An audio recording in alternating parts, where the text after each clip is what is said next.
onions and the U.S. Marines, storage batteries and rotating solar panels, Thomas Edison and synchrophasers. What do these all have in common? They all play a role in how we power California today with a 21st century electricity grid. No, this isn't your great-grandfather's grid. That model, designed by Thomas Edison more than 100 years ago, is being transformed to meet today's demands. And the development of this grid and its importance to California's clean energy future has been a cornerstone of the work supported by the California Energy Commission's Public Interest Energy Research Program, or PEER. Since 1998, PEER has invested more than $900 million in science-based projects, an investment that's been leveraged into more than $1.3 billion in additional federal and private funding for California projects, which makes PEER investments different than private investments. Public interest research is research that's being done to benefit all Californians. So we need research tailored to California's needs, which is what PEER does. The California Energy Commission has supported significant energy research, development, and demonstration projects. Projects designed to help investors and innovators plan and design cost-effective solutions for an efficient, low-carbon, diverse, and reliable energy future for California, which includes onions.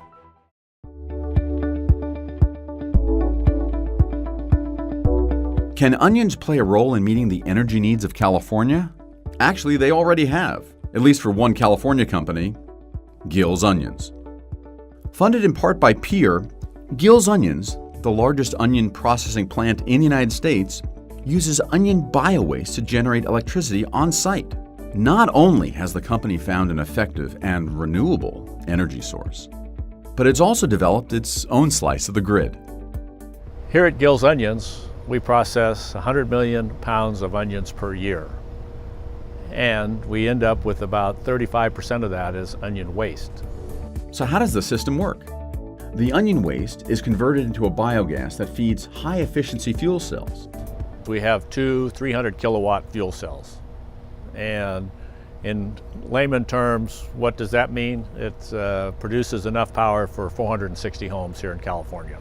The California Energy Commission was an important part of this project because we received approximately $500,000 to study the gas. And being that it was an unknown commodity in the world, biogas generated from onions, we didn't know what the contaminants were, we didn't know what kind of filtration was needed, and that helped us develop the gas cleanup for the fuel cells. But the benefits to Gill's Onions aren't limited to just generating electricity.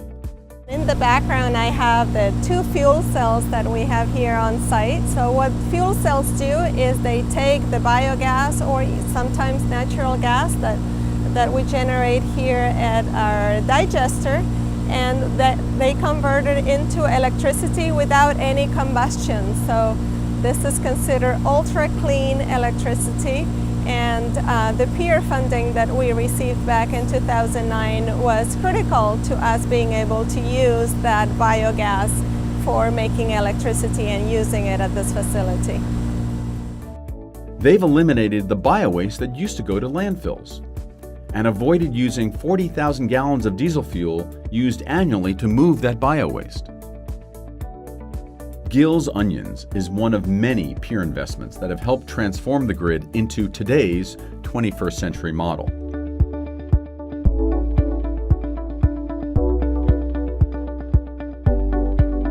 Ever since Thomas Edison installed his dynamo and ran those very first wires in New York City, the American electrical grid has been powered by fossil fuels or by hydroelectric power. Thomas Edison was really the first architect of the modern grid. And until a few years ago, if he was walking down the street or walking through our utility systems, he would have recognized every piece of it as something which is a slight variation on what he came up with. But that was then, this is now. Things that before were mechanical are becoming electrical. We're moving computers, sensors, things like synchrophasers. We're making it a much smarter grid than whatever was before, And in addition, the Thomas Edison grid, you had very large power plants, you had very large transmission lines, and power flowed in just one direction into your house. With the modern grid, we can have power flowing from your house out into the grid. It could be from your neighbors. You could have your electric vehicle that sometimes draws power, sometimes provides power. So while today's distribution system may look similar to the one of more than 100 years ago, with wires leading to homes and businesses, that's where the similarity ends. In fact, so innovative are the approaches to conserving, distributing, and producing energy in the 21st century that almost anything is possible.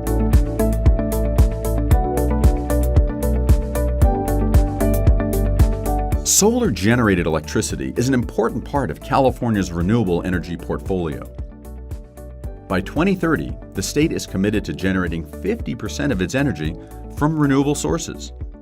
And thanks to cutting-edge technologies funded by PEER, California is well on its way. Supported with nearly $3 million from PEER, SunPower's technology maximizes energy generation by tracking the sun.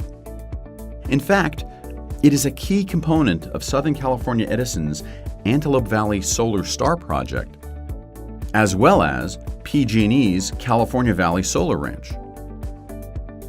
Managing that kind of power requires a new technology known as synchrophasers, which accurately integrates power coming from solar and other renewable sources. Synchrophasers, roughly the size of a mailbox, monitor high voltage power lines and report that information back to an automated system. Now what that means is you can build that data up to a much richer picture of the grid. Basically, it would be like going from an X-ray to an MRI, and so you get a lot more of the characteristics. Now why is that important? At this point, the grid is evolving from the old Thomas Edison big power plant, power flowing to your house, to one where there's power flowing all kinds of directions. This technology is managed 24/7 by the California Independent System Operator, or CAL-ISO. Located in Folsom, California, CAL-ISO acts as a controller to direct the flow of electricity across the thousands of miles of high-voltage power lines that make up 80% of California's power grid. CAL-ISO delivers wholesale electricity to local utilities, which then provide it to approximately 30 million customers, which is where synchrophasers come in. Well, a synchrophaser is a measurement device that's deployed at substations on the system that literally communicates every 30 seconds with date-stamped information, time-stamped information, to tell us what's happening on the grid. That enables us to respond more quickly and more effectively to maintain reliability, and also to make sure that we're prepared for these changing conditions as they unfold. By 2020, this technology is expected to save Californians between $200 and $360 million thanks to increased reliability. California ISO is very happy with the partnership it has with the California Energy Commission. The PEER projects are an example of that partnership, where we've been able to join on important efforts to help California meet its energy objectives. California's clean energy future can be found in several areas: renewables, energy efficiency, integrated systems, and emerging technologies. Each area is key to meet future needs while controlling the electricity grid's impact on the environment. One way to accomplish that is through energy storage. Store power in industrial batteries when production exceeds consumer needs, and then feed the power back onto the grid later. And California, with a mandate for having 1.3 gigawatts of storage online by 2020, is leading the charge. So how does energy storage work? One version, funded in part by a $3.3 million grant from PEER, is the 4 megawatt Yerba Buena battery energy storage system managed by Pacific Gas and Electric. A more complex approach, also funded by PEER, is a microgrid system at the Marine Corps' Camp Pendleton, just outside San Diego. But first, what's a microgrid? It's like having your own miniature electrical distribution system. It can operate within the larger grid or stand alone, It can connect and disconnect from the larger grid when needed. And finally, it can act as an independent, controllable part of the grid, which is the case at Camp Pendleton. Here, the project, which uses a 1.1 megawatt storage system, stores the energy on site and monitors system needs within a millisecond. As a result, this self-contained microgrid can provide electricity immediately in the event of an outage or major disruption. So if there's a threat to a single microgrid, that microgrid, say whether it be a physical threat or most importantly a cyber threat, the individual building block can shut itself down and the rest of the units around it can harden at the same time as providing energy security to the circuits of that unit that's been compromised. While energy storage is a key part of California's energy future, it's only one part of the energy puzzle.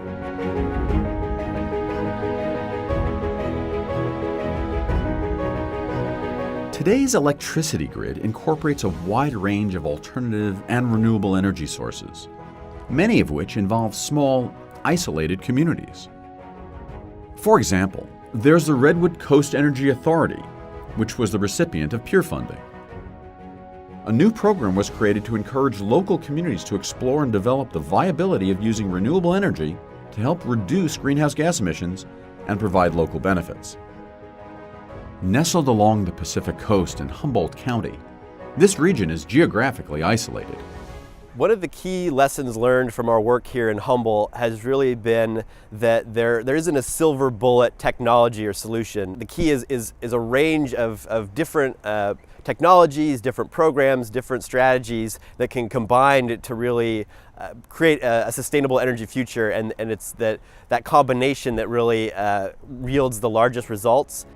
The Repower Humboldt project aims to bring more energy to Humboldt County.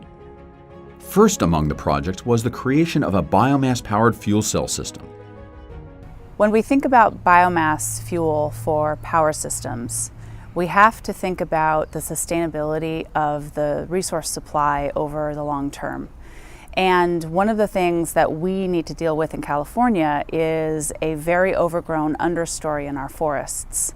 If we can pull out what we call hazardous fuels from our forest and use them in biomass power systems to displace fossil fuels, that really is both a sustainable and a renewable source of power for us here. And that's one of the reasons why we chose to pursue biomass power for the PEER project. Of course, Humboldt isn't the only project of its kind supported by PEER. There's Borrego Springs, a remote community of 2,500 customers served by San Diego Gas and Electric, which is realizing the 21st century grid right now. Funded by the U.S. Department of Energy, San Diego Gas and Electric, and PEER, the project is demonstrating how innovative technologies can be successfully implemented. In Borrego Springs, the microgrid not only made the community more self-sufficient, but it improved public safety and increased the reliability of the larger electricity grid in a real-world environment. While many peer-funded projects have been aimed at building a 21st century grid, others have had larger goals, such as protecting our environment, protecting the grid, providing consumers with energy-efficient technologies, and then tying it all together, which is what the California Lighting Technology Center, located at UC Davis, has been doing.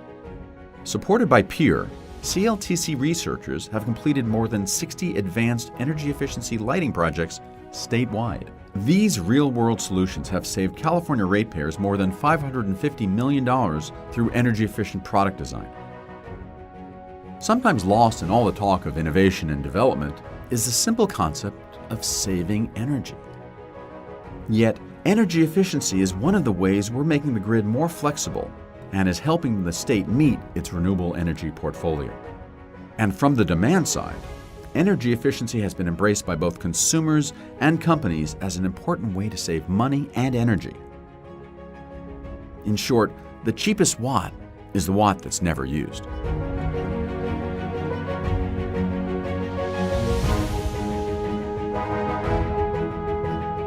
In many respects, California's 21st century grid is already here, with major components in place and new innovations constantly being developed. And much of that success can be attributed to the Energy Commission's Public Interest Energy Research Program. But what does all of this mean to Californians? People are hungry to know what they can do. So the more we can invest in research and in the actual efforts to translate that science into actual actions, planning efforts, but concrete actions people at various levels, the household level, in businesses, at the community level can take, the better off we actually prepared. In the end, it's not just what we know, it's what we do with what we know.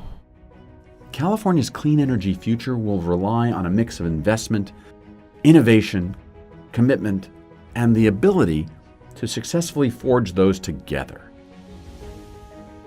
I envision a wide range of initiatives: more distributed power, expanded rooftop solar, microgrids, an energy imbalance market, battery storage, the full integration of information technology and electrical distribution, and millions of electric and low-carbon vehicles.